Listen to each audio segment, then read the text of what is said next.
Hello, internship class. It's Steve, your course guide and facilitator. I hope that you're doing really well.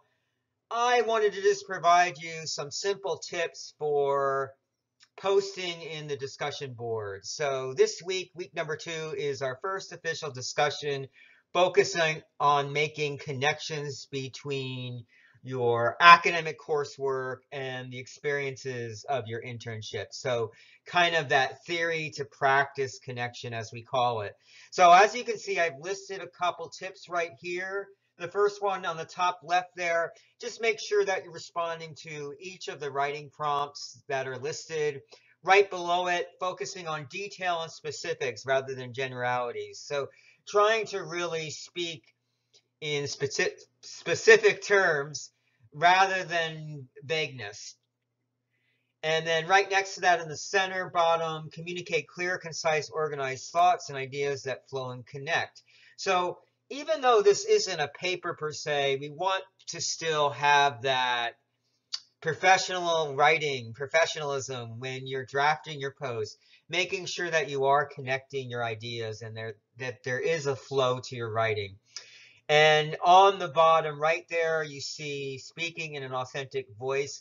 I really love when students are genuine and very authentic about their experiences. So please feel free to do so.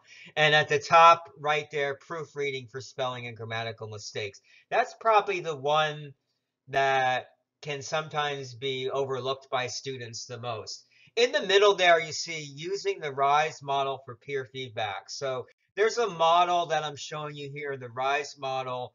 And as you can see from this model, we go from reflecting, where we're maybe stating back to our classmates something they might have said in their post. So when we're responding to our classmates' post, so you're to provide 2 responses to your classmates' posts. We're reflecting back some of the content to them. We might be engaging in some empathy, support, some guidance. Inquiry or inquire is really the questioning phase of providing feedback. So that's where you might see something in one of your classmates' posts and it might intrigue you somewhat. So you ask a question that is going to further the dialogue and such. The next you see there is suggest. So let's say I'm your classmate and I'm dealing with a challenge or issue in my internship.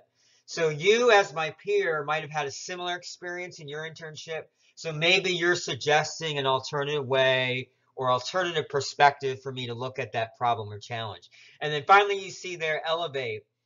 And that's sort of on the same lines of suggestions, where we're providing the peer or the classmate some ideas or thoughts on how to maybe solve a problem or how to put the problem or put a solution into action, I guess you could say. So again, just wanted to provide this quick overview for you. If you have any questions related to this week's discussion forum, please feel free to contact me at s.young7@snhu.edu. Thanks so much for listening. Have a great night.